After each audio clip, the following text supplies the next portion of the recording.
So what's going on YouTube? As y'all might or might not know, but I'll be traveling to Vietnam, right? So I'll be covering the things that I'm probably going to be doing around my training nutrition pre-flight, what I'm going to be carrying in my luggage, how I'm going to be managing my nutrition, and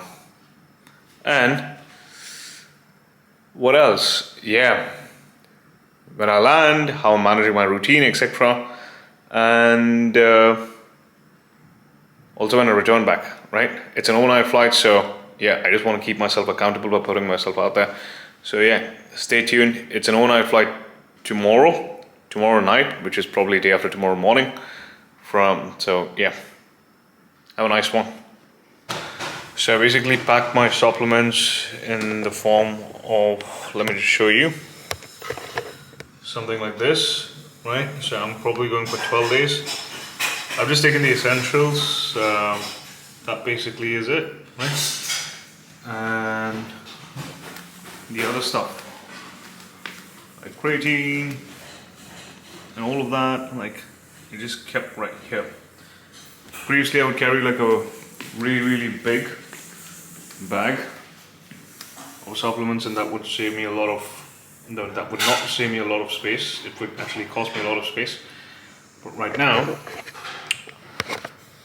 I mean, I invested in one of this, so it's really going to help. So if you're actually serious about fitness, bodybuilding, etc., this is actually going to be helpful.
Alright, so hello from Ho Chi Minh City. So this is basically my Airbnb apartment.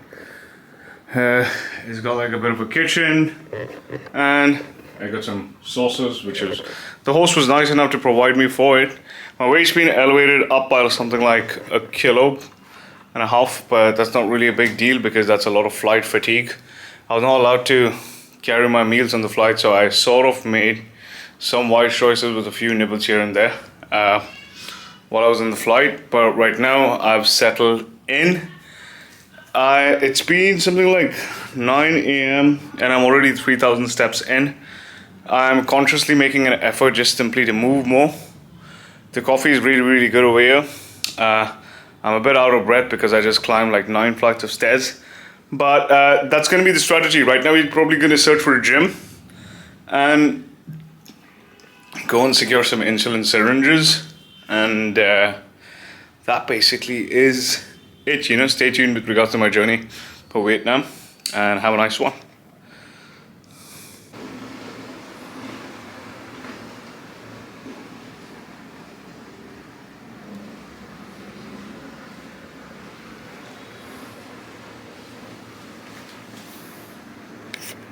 It's not really a podcast. This is me just,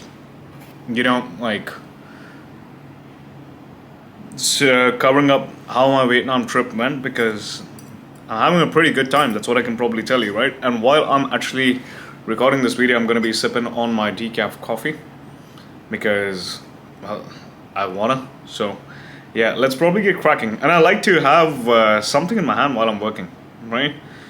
Might as well be a decaf coffee. So yeah. So just to give you guys like a bit of an update at the airport. So I did pack my meals, blah blah blah. Did try to do the regular bodybuilding stuff, and yeah, I mean, a fair share of my meals were liquid calories because it was casein shakes. So TSA didn't like let me take it through, so I had to throw it. And then by the time I landed in Vietnam, the other meals got decayed, so I had to throw it. So the first day was pretty much of a shit show. The weight slightly jumped up to 56 kilos, but then I ended up doing something like 25,000 steps. I explored the city on foot. And what else? Yeah, I explored the city on foot, had a lot of good coffee, tried to do my morning routine, and also got access to a gym that I regularly go to, but I didn't really search for a fancy gym. I was like, if I can simply find a gym that has a decent amount of equipment, I can basically mimic my movement patterns that I usually do in my day-to-day workout program in that particular gym. But another shit show happened. It was Tet, which is Vietnamese New Year, so everything was closed for like a week. All the healthy restaurants were closed for like a week, and pharmacies were closed, so I had to minimize the frequency of my injections. Also, I had a day where I slipped off because there were like a few tourists who invited me out, and I told them no, but then I ended up going and I ended up overeating. So in that particular case, I pushed my GLP-1 dose of tirzepatide from 2 milligrams to 3 milligrams. I do feel the fullness effects of it. It is pretty effective compared to retatrutide. It's reduced the food noise far better, but it doesn't really burn body fat like the way retatrutide does. It's solely for appetite suppression, but in the long run, I'm thinking of sticking to tirzepatide. And then I ended up finding a couple of restaurants where the calories were mentioned. I actually like their food, so I started taking it at a day at a time rather than being so structured and rigid. Some days I was like fasting from morning till afternoon and I kept myself busy.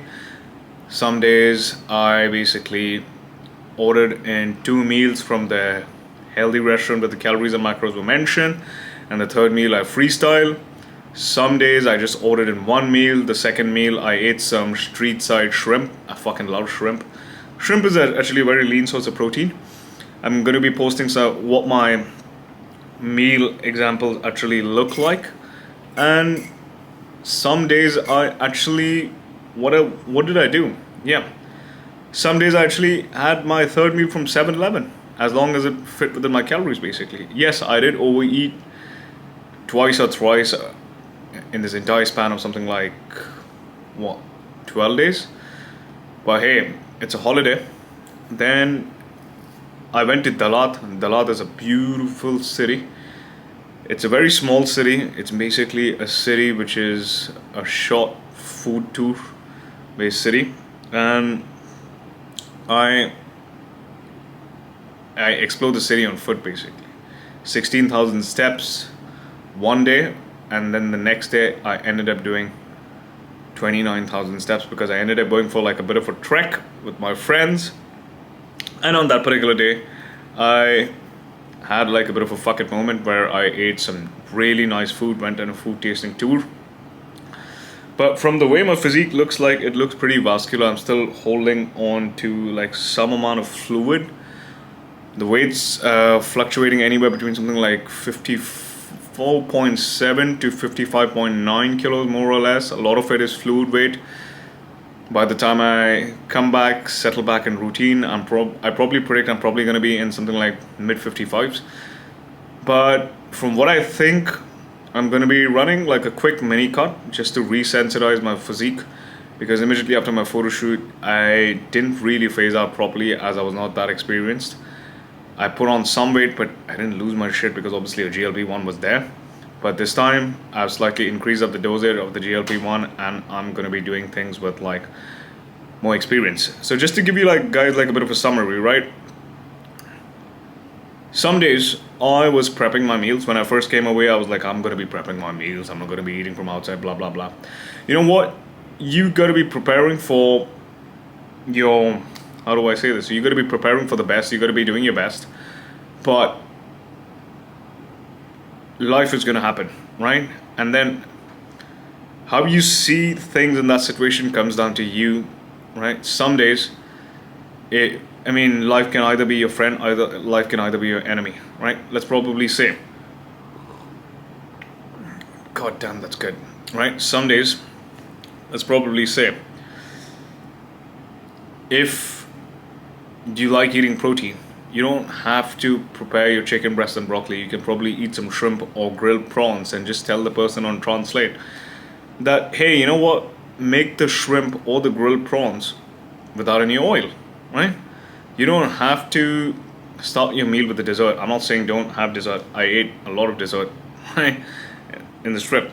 But you can probably start your meal with the roasted sweet potato, which is still delicious, which I've eaten a lot as well, right?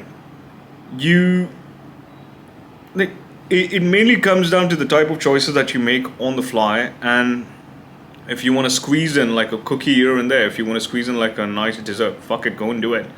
But just make sure that it's within your caloric budget, or it's probably on a day when you're like moving a shit ton, right? And it's kept towards the end of the day, and that basically is it. And don't stop training, don't stop moving. You don't want to be moving around. So this is basically the summary of my trip. I'm also gonna be putting my pictures together 2 days after I return back to Dubai, just to show you guys how much I have gained or lost or maintained. And yeah, people, if you found this useful, feel free to like, share, subscribe, and have a nice one.